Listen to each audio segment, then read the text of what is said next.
umutima shimira Yesu wakunyeretse ntaruhuka nzakuramya nzagukuza wowe wampaye umufasha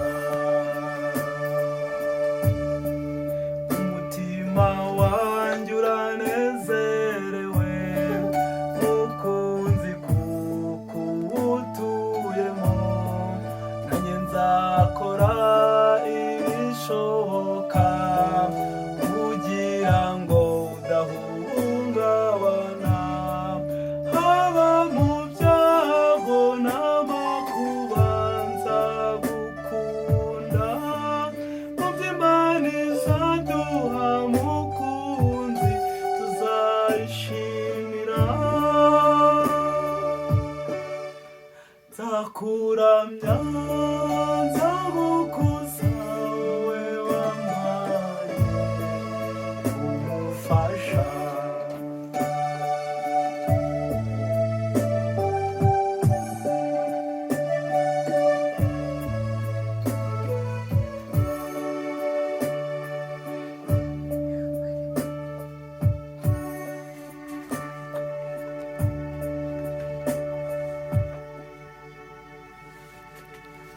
nk'ibisanzwe ngenda cyari umunyamakuru wanyu Fizo udahwema kubagezaho inyigisho z'umuhanzi wanyu nk'uko mumukunda kandi mukaba mumuzi. Ni Janvier rero tugarukanye tukaba twifuje kumuganiriza cyangwa se kuba twamusura muri iyi minsi dore ko uyu munsi tubona afite umunsi udasanzwe muri we. Tukaba twifuza kuba twamubaza ese uyu ni umunsi ki kuri we, ni umunsi ki ku muryango we, ni uwuhe munsi? Mu by'ukuri Janvier watangira udusobanurira nk'ibisanzwe.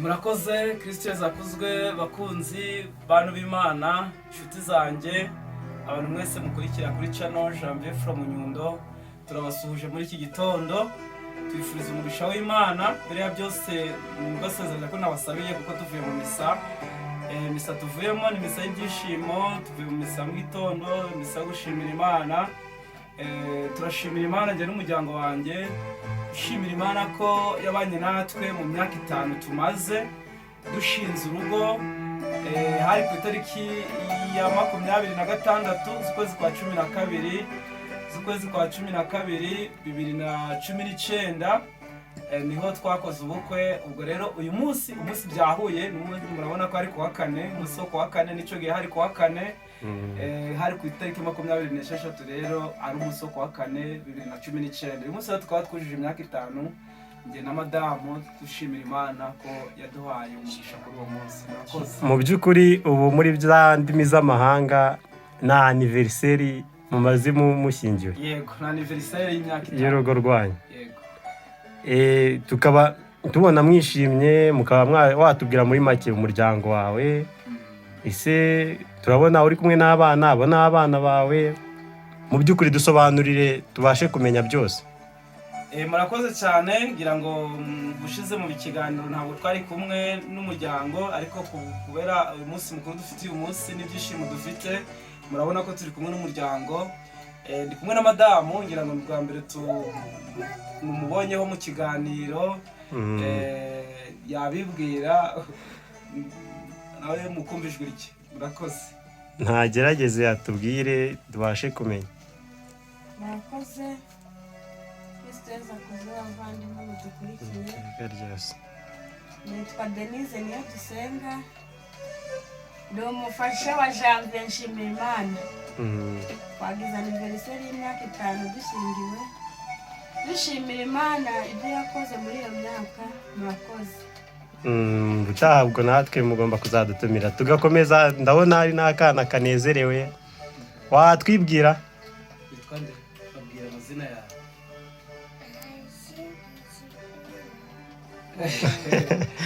Ari kubabwira ngo yitwa Harirwa Ibisingizo Ora. Harirwa Ibisingizo Ora. Ora ni izina ry'ikilatini yitwa bisobanura mu Kinyarwanda senga.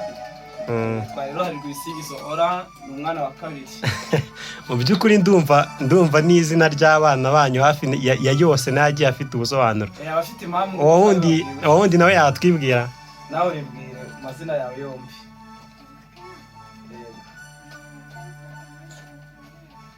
nawe ari kuvugira hasi cyane ariko yabishoboye, ari kuvuga ngo yitwa uri mwiza Yezu Aime Janvier. Ni amazina rwose yashimishije.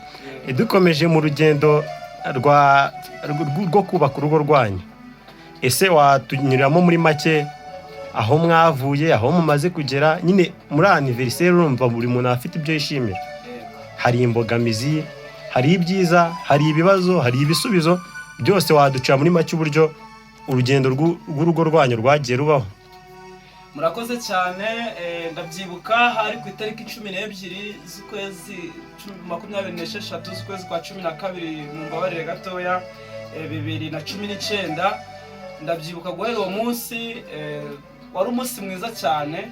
Ndabyibuka imvura yaraguye cyane, dushingirwa, twamaze gukora amasezerano, imvura igwa amasaha 2, ni ikintu nazibagirwa. Tubamukiriza amasaha 2 dutegereje ko imvura yahita, turagenda tugeze aho bukwe burabera muri reception, naho imvura irongera iragwa. Ubwo rero naho nukuvuga ngo byari byiza cyane, twagiye twibuka ukuntu byari byiza, kandi na nyuma yaho twagiye tunyura muri byinshi birumvikana. Mariage yacu yararangiye, hanyuma nyuma yaho twageze mu bihe byo kuba twatangira bari twite Janvier, covid yahisiza, nabwo twaciye mu bihe bikomeye cyane, nta bantu batabizi mu Rwanda cyangwa se no ku isi hose. Ibyo ni ikibazo cyagiye kibaho kuri twese. Natwe turi mu bantu banyuze muri ibyo bihe, kandi tukiri muri buki niko twabyita, cyangwa se tukiri mu bihe bya buki, ukwezi kwa buki. Twagize rero muri ibyo bihe bikomeye bya covid-19, kandi biza kuza kubicamo, Imana irabitwambutse. Niyo mpamvu turi kwishimira. Hanyuma n'ibindi byinshi, kuko ni naho ndabyibuka ikindi kibazo twahuye nacyo, niho twabuze umusaza Janvier ataravuka, naho byari muri ibyo bihe bya covid. Mbese twagiye tunyura muri byinshi, ibibi ni byiza, ariko ikiruta byose ni uko dushimira Imana ko yadufashe tukagenda tubyambuka, aho bikomeye tukabyambuka, aho mu byiza nabwo tukishima, tukifatanya mu kwishima. Mbese twahoze twibukiranya nijoro, mu ijoro ryahise turi kwibukiranya ibyiza n'ibibi twagiye tunyuramo, dusanga imbaraga z'Imana zagiye zituba hafi. Impamvu twavuze ngo reka dufate uyu mwanya tujye mu nzu y'Imana, dushimire Imana mu kiliziya, dufate umwanya dushimire Imana mu isengesho, mu gitambo cy'Ukaristiya, kandi byagenze neza. Turagushimira Imana cyane, kandi murabona ko nyine twungutse umuryango, twabonyemo abana 2 muri iyo myaka 5. Janvier arusha Ora umwaka umwe, umwe afite imyaka 4, undi afite imyaka 3. Urumva rero Imana ntabwo itatugenje, Imana yadukoreye ibikomeye. Ndetse muri ibyo bihe nk'umuhanzi nyine nakoze n'izindi ndirimbo nk'uko twabikoze mu kiganiro cy'ubushize. Ntacyo twashinja Imana yagiye dutabara mu bikomeye, kandi ikaturengera tukabibona. Mbese ukuboko kwayo twarakubonye muri iyi myaka 5 tumaze dushingiwe. Murakoze. Birumvikana. Ubwo urumva mu gihe cy'ubukwe bwanyu imvura yaraguye, ibyiza biratambuka. Ubwo muri make reka tuyifate nk'aho yari yamvura y'umugisha abantu bajya bavuga. Birumvikana rero, kuko urumva na nyuma yaho byakomeje neza, mubanye neza, muratuje, n'umuryango ushimishije kandi ushima Imana. Ese uyu muryango uri muri umwe wigeze kutubwira muri video y'indirimbo yawe wakoze? Nguko nabisobanuye ubushize, famille yanjye igaragara muri ya ndirimbo Isezerano ry'Uhoraho, ndetse n'agace gatoya mu ndirimbo yitwa Nyagasani Urankunda. Izo ndirimbo zombi zifitanye isano n'umuryango wanjye, kubera ko nashimiraga Imana ibyiza yankoreye, n'isezerano ry'urugo rwiza Imana yasezeranije. Mbese muri izo ndirimbo zombi niho wasanga famille yanjye by'umwihariko. Murakoze. Urakoze nawe. Harya ubushize watubwiye ku ndirimbo wagiye ukora, umaze kugira urugo cyangwa se kugira umufasha, ni indirimbo zingahe waba warakoze? Murakoze cyane. Nguko nabibabwiye, volume yose ya volume ya 2 y'indirimbo 10, nguko twabivuze ubushize, niyo volume yose nakoze nyuma yuko nshinga urugo. Kuko mbere yuko nshinga urugo nari mfite iriya volume ya mbere nakoze nkiri busasamana, ariko iyo volume ya 2 yose ni Isezerano ry'Uhoraho, nayikoze ndi kumwe n'umufasha wanjye.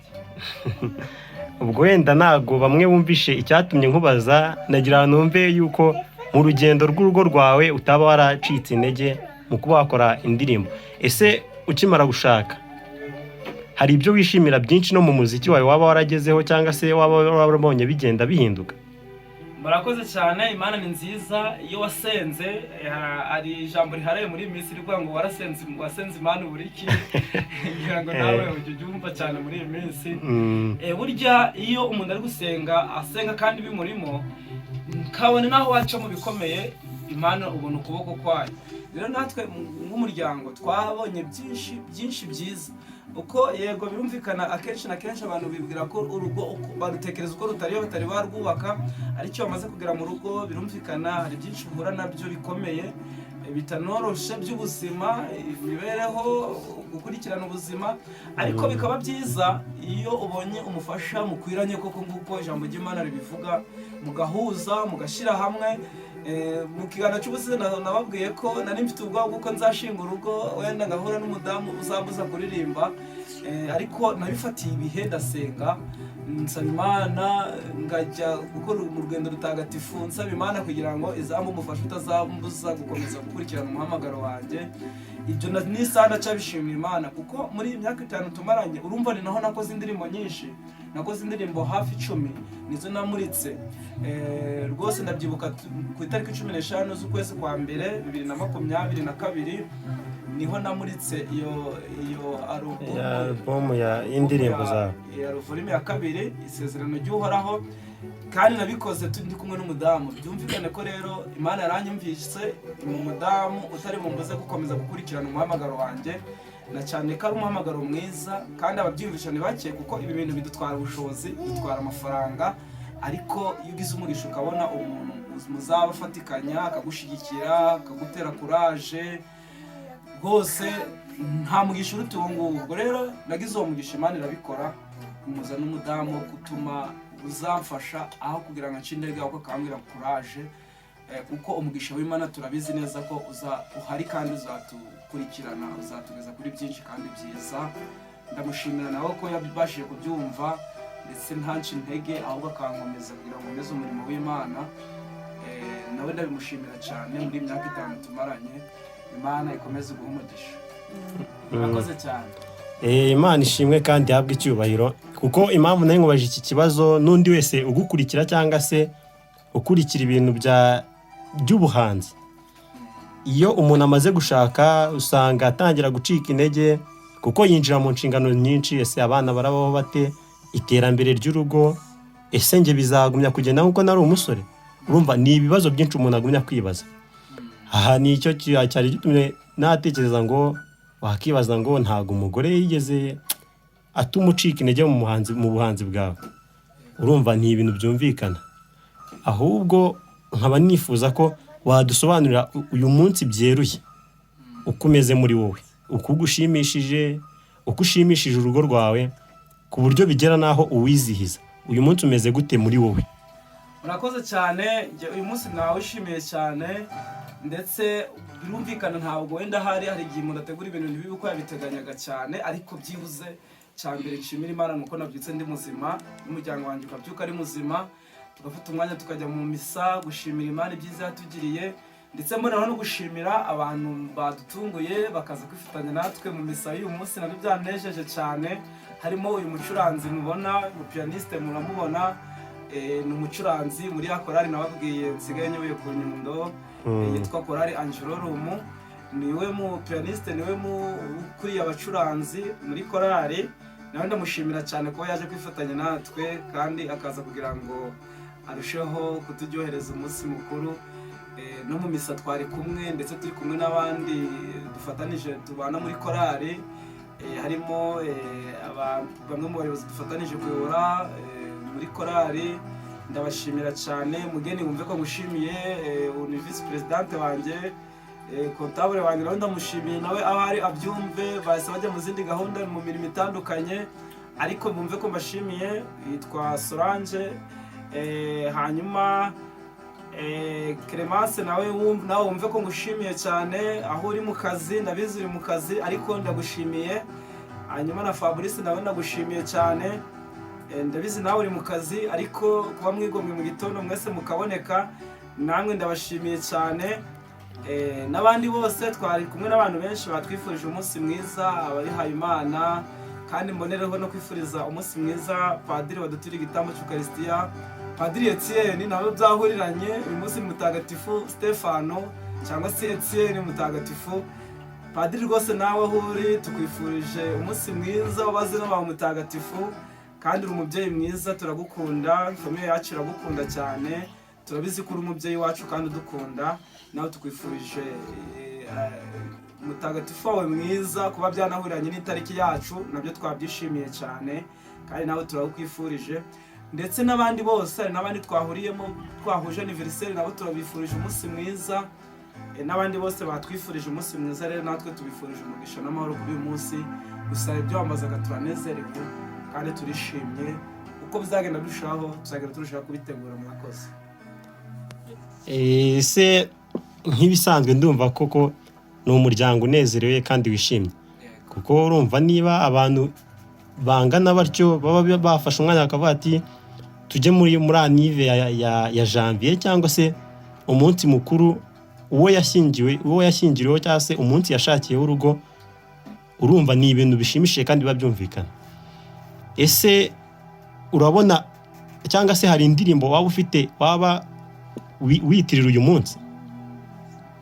Indirimbo irahari, ntabwo nabashije gufata umwanya cyane, kuko iyo nahaye umwanya cyane agaciro cyane niyo ndirimbo naririmbiye umufasha wanjye ku munsi w'ubukwe, niyo nayo twatangiranye.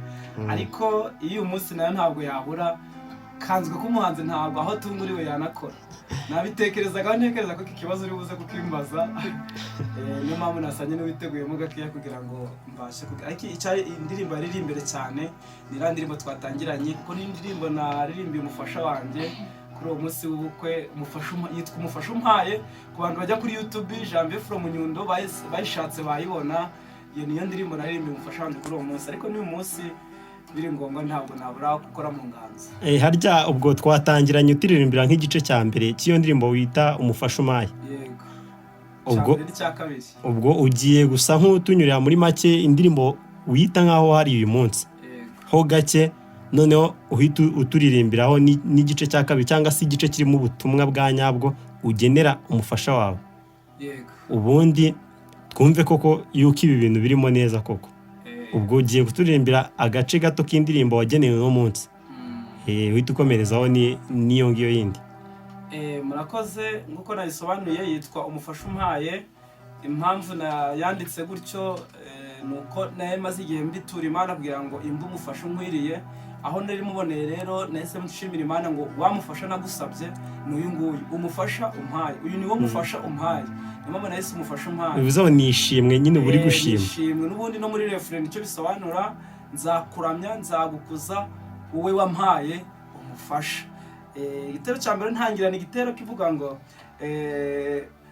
aho nageze ngushaka mukunzi wanjye ni henshi, ndashima Yezu wakunyeretse nkakubona nkaruhuka.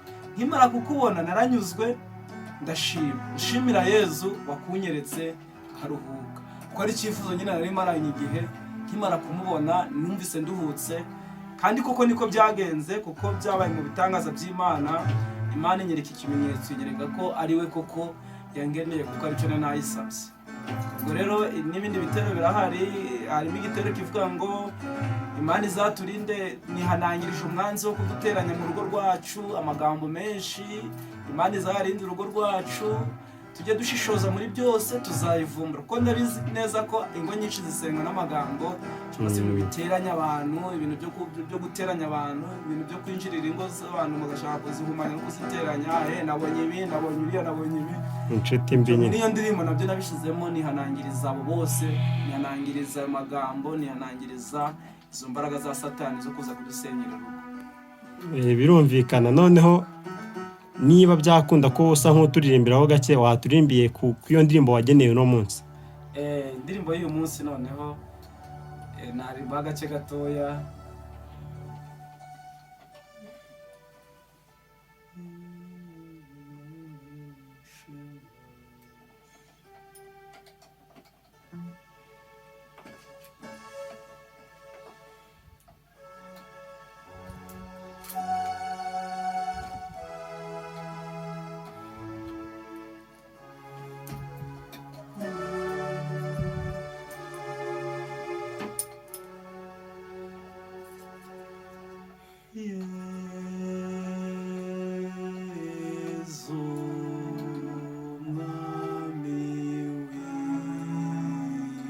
ishema tugushimiye uyu munsi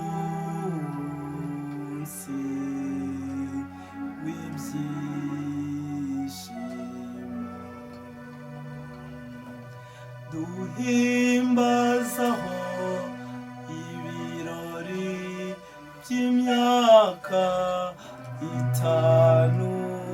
dushinze urugo kudukorera n'ibindi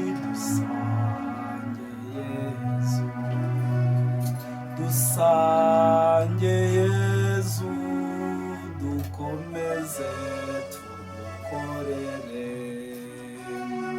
twereke inzira abayobye duhumurize abinani dufasha abakene n'imfubyi dusangire na bose mu byishimo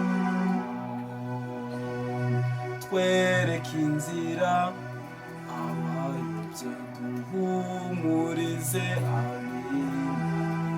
dufasha abakene n'imfubyi dufasha abarwayi n'abababaye dusangire na bose mu byishimo. Ni ndende murakoze cyane. Cyakoze urumva ko ifite byinshi, irimo inyigisho zo kuri rubanda ndetse namwe kandi ku muryango. Ubwo iyo iri muri ya nirofure cyangwa se ni nk'igice kiri muri ya indi umufasha umaye?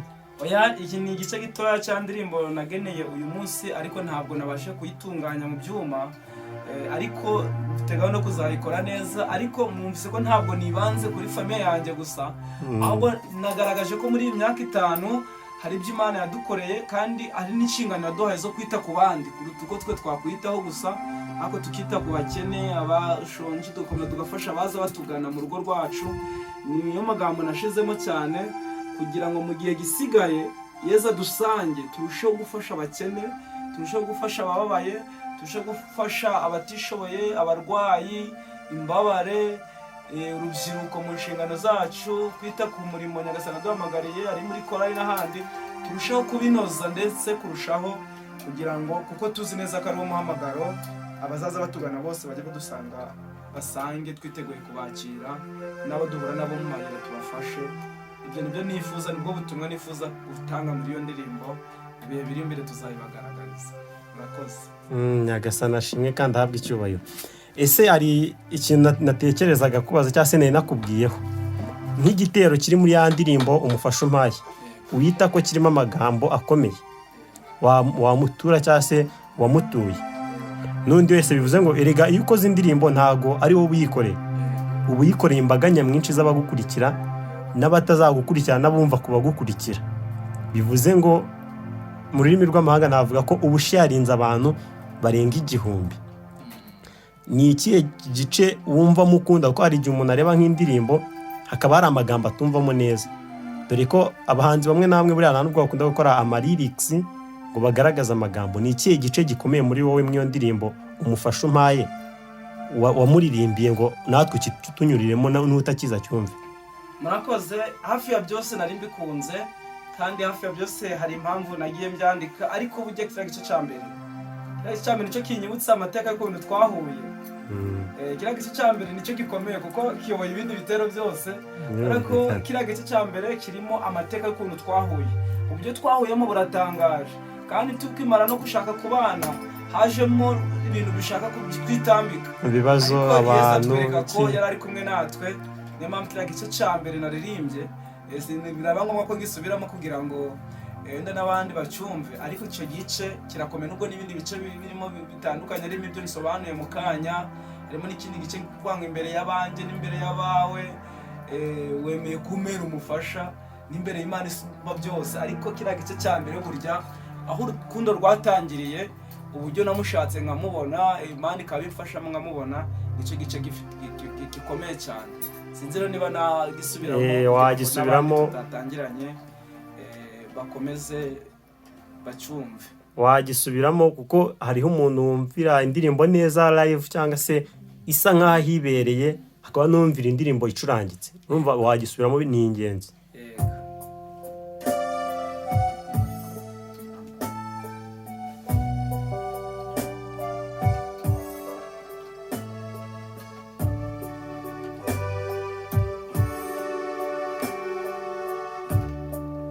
Aho nageze ngushaka mukunzi wanjye ni henshi, ndashima Yezu wakunyeretse nkakubona nkaruhuka, nimara kukubona naranyuzwe, ndashimira Yezu wakunyeretse nkaruhuka, nzakuramya nzagukuza wowe wampaye umufasha. Urakoze cyane. Ni indirimbo buri wese yakishimira kumva, dore ko ufite uwo nakita nk'umupianoriste, arya ubwo niko babita. Nawe ni umuhanga, ahubwo nifuje ko twazamugarukaho ikindi gihe kuko urabona ko nawe ibintu akora bizi. Ese n'ubusanzwe mu ndirimbo zawe ni ugucurangira? Tujya tujyana, hari byinshi ashiramo muri studio, turajyana akagira ibyo ashiramo kugira ngo tudatandukira cyane ku muco wacu muri kiliziya. Kora bizara igihe tujya gukora amastudio, ariko aba producer bakaba nubwo wenda babariza umuziki yose, ariko akenshi usanga bamwe batarabagatulika batagendera mu njyana imwe, kugira ngo nawe agire utwo ashiramo, tuze kugaruka ku muco wacu muri kiliziya kugira ngo ne gutandukira cyane. Kandi ikindi nabateguza ni uko muri iyi minsi hari live nyinshi, hari indirimbo nyinshi tugiye kujya dukora live mfatanije nawe, n'ubundi agiye kujya acurangira muri izo ndirimbo zanjye. Niyo mpamvu nawe nagize ngo kuri uyu munsi mubereke, hanyuma mu bihe biri imbere tugiye kujya tubitegura neza, indirimbo zimwe na zimwe nkunde kuberekana amalive menshi cyane, niwe turi kumwe cyane. Ugiye kujya ukora indirimbo nko mu ma episode niko nabyita, kuko nk'uko tubibona ku bandi nabo bakora nk'ama episode cyangwa se biri live, ubona ko bacuranga banaririmba biri aho, apana ama studio. Ubu twizere ko mu gihe gito uzatangira kujya uduha ibihangano tukureba live na bya studio cyane. Okay, turabishimye. Ese ubu waduha nk'igihe bizatangira kugira wenda abagukurikira bategereze bavuga ati dufite icyo dutegereje? Ntabwo ari kera kuko indirimbo zirahari, umucuranzi arahari, yatangiye kugenda zisubiramo, natwe twatangirwe na tubihuza. Ntabwo ari kera, ndakeka muri kwezi kwa mbere hari indirimbo za mbere igiye kuzashira ahagaragara dukoresheje inanga, turi live bigaragara, tudaciye muri studio. Tugiye kubitangira vuba mu kwezi kwa mbere. Muri uku kwezi kwa mbere ubu tugiye kwizera ko tuzajya tugukurikira live, noneho twumva ijambo kuri ry'indirimbo zawe. Okay, ese nkawe nawe nagira ikintu avuga nk'umucuranzi wawe, uburyo abona famiye yawe, ese ayibona ate? Abona ari famiye imeze ite? Anatubwire se we ni muntu ki, ni umusiribateri nawe afite famiye? Natubwire muri make buri wese asobanukirwe. Murakoze, baje kwasuhuza abavandimwe badukurikiye, Kristo Yezu akuzwe. Ubusanzwe nitwa Desire Uwimana Iduhaye, umucuranzi. Utabizi neza mugishaka kumenya, nta muntu ujya yemera akazi kiri, nawe ubwo ngubwo uri kure. Ugikiga ndakiga mburwa muri kwa Anjurumu, muri Paruwasi Katedrali ya Nyundo. Murakoze ku kibazo mumbarije cy'umuryango wa Nshimiyimana ba Janvier.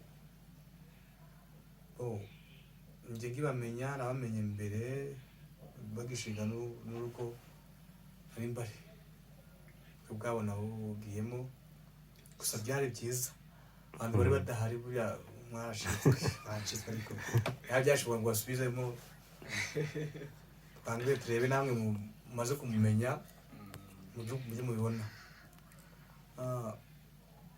Uko mbazi rero uburyo babanye bitera inyota kuko wese agenda yifuza nubwo nyine umuntu aba atarabigeraho muri kumbwira aho ngaho ndi umusore ndi singo ariko ntabwo uri singira aho uri singo sacu uracyashakisha reka tubyizere ubwo nyine igihe cyagenywe bizashoboka bizaba gusa ubwo igihe kirahari yego tugakomeza rero nkomeze nkubaza hari akantu wari umbwiye urumva bitenga inyota kuba ku muntu utaraje mu bukwe bwabo nk'umuntu ukurikiye cyangwa se umukurikirana umunsi ku wundi ndakeka ni ibyishimo bigikomeje n'ubu ngubu tuyifata nk'aho ari ubukwe bwabo niko ngenda ndi kubifata kuko urumva ni itariki imwe n'ubundi mwakoreye ubukwe kuko anniversaire ni cya gihe kiba kigarutse urumva umuntu utari uhari yakurikirana iki kiganiro kandi akanasharinga n'abandi bakibonera ikintu nari ngiye kubazaho kindi nakubaza ngo ese we witeguye ute ku izo ndirimbo mugiye kujya muduha ziri live nk'umucuranzi we? murakoze imyiteguro igeze kure kuko twabitangiye kare twatangiye kubyitoza ngo tutazabihiriza abafana bacu abakozi bacu twarabyiteguye nubwo hari aho bigera umuntu akaduhuka ariko twe ntabwo ari gahunda dufite yo kuduhuka gahunda dufite niyo gukomeza bakatugeza ku cyo dushaka niyo mpamvu rero bamagarira abakunzi bacu dukurikiye kugira ngo bakomeze banasharinge nabo bitarageraho bibagereho maze ubutumwa bwogere kuri bose kandi ntibibage kuganana ka subscribe byana ko gakenewe gushyigikira umuhanzi gushaka subscribe no gushyigikira umuhanzi kandi no kumufasha gutanga ubutumwa murakoze. Nk'uko wakomeje utubwira urumva birashimishije kandi turanagushimiye nta kindi njye nababwira ni courage pe. Tugaruke kuri Janvier nk'umuhanzi nakita bimazemo igihe kuko urumva tubifata nk'iminsi byanze bikunze uri nk'umwe experience ni iki wabwira abakunzi bawe cyangwa se wabasaba bagukurikirana umunsi ku munsi? Nta kindi gikomeye nabasaba kidasanzwe uretse gukomeza kuzirikana ubutumwa buri muri izo ndirimbo kandi ikindi nyamukuru ni ugukomeza kunsabira kuko umurimo ndimo n'uw'Imana ndi gukorera Imana ni ubutumwa ndi kwamamaza nta zindi nyungu zidasanzwe uretse kwamamaza ubutumwa kuzirikana ubwo butumwa buzirimo mu ndirimbo banabugeza ku bandi dusigaye twita gusharinga cyangwa se guhererekanya kugira ngo ubutumwa bugere ku bantu bose hanyuma bubafashe hanyuma n'abandi nabo bashishikare gukorera Imana mu mihamagaro itandukanye kuko Nyagasani aduha imihamagaro itandukanye. Icyo nicyo nifuriza abakunzi banjye ndetse n'inshuti n'abavandimwe kuri uyu munsi kandi nabo mbifuriza kuza kuryoherwa n'uyu munsi twagizeho ibi byiza. Murakoze. Urakoze cyane. Wari umuryango wa Janvier n'umucuranzi we n'abana ni umuryango ushimishije. Ku musozo wadusengera nubwo tuba tutabyibanzeho dutangira ariko ntitwasoza tudasenze, wadusengera isengesho rito tugasoza nk'ibisanzwe ubundi abagukurikira bakagumya bakagukurikira. Murakoze nguko twabigenje ubushize ngo tuba tutabanje gusenga ariko isengesho tuba twaritangiye mu gitondo turi mu misa hanyuma twagana ku musozo dushimira abantu bose badukurikiye dukomeza kubashishikariza gukurikira kuri channel Janvier from Nyundo n'ibindi byinshi biri imbere birahari kandi tuzabagezaho byinshi byiza. Ahasigaye reka dusenge dusaba Imana umugisha kuri uyu munsi kandi ugere ku bantu bose badukunda kandi badukurikiye. Ku izina ry'Imana Data na Mwana na Roho Mutagatifu. Nubahe Imana Data na Mwana na Roho Mutagatifu uko bisanzwe iteka n'ubu n'iteka ryose. Turagushimiye Nyagasani Imana yacu, tugushimiye ko wabanye natwe, tugushimiye ibyo wabanye natwe mu myaka 5 tumaze dushinze urugo, tugushimiye byinshi byiza wadugejejeho, tugushimiye ku byo wabanye natwe mu byari bitatworoheye. Reka uyu mwanya mwiza wo kugushimira ibyo byose wabanyemo natwe. Hari benshi batambutse ariko twaba baraturinze, hari benshi basigaye umwe ari umugabo agasigara ari umugore wenyine undi agasigara ari umugabo gusa umwe yapfuye ariko mwami twe waraturinze uturindira n'abana bacu. Rero ko uyu munsi turagushimye tunagushima mu izina ry'abandi bose bagize anniversaire kuri uyu munsi batabashije kugera ahangaha ku gitangazamakuru. Niyo mpamvu natwe muri kano kanya tugushimiye mu izina ry'abo bose, kandi dushimira n'abaje kudufasha gubaha umugisha. Kandi Nyagasani Mana yacu tukuragije n'ibihe biri imbere, uzatugeze no mu yindi myaka, no mu myaka 10 ndetse 15 na yubile y'imyaka 25 uzaye tugezemo, kandi ukomeze dutereshe namwe umurimo waduhamagariye kubwa Yesu Kristo umwami wacu. Ibyo bakeneye ku izina ry'Imana Data na Mwana na Roho Mutagatifu. Amen. Murakoze cyane. Yari umunyamakuru wanyu udahwema kubagezaho ibyo mukeneye, cyangwa se akaba ari umuririmbyi wanyu Janvier udahwema kubagezaho ubutumwa bwiza, dore ko ari umuhanzi kandi ubimazemo igihe. Tukaba tugusaba kuba wowe utuzi cyangwa se umukurikira niwe dufitemo inshuti, ugomba gusharinga ku wundi ugukurikira ibye bikagera kure, bityo tuzagushima. Ciao ciao, nawe dusore.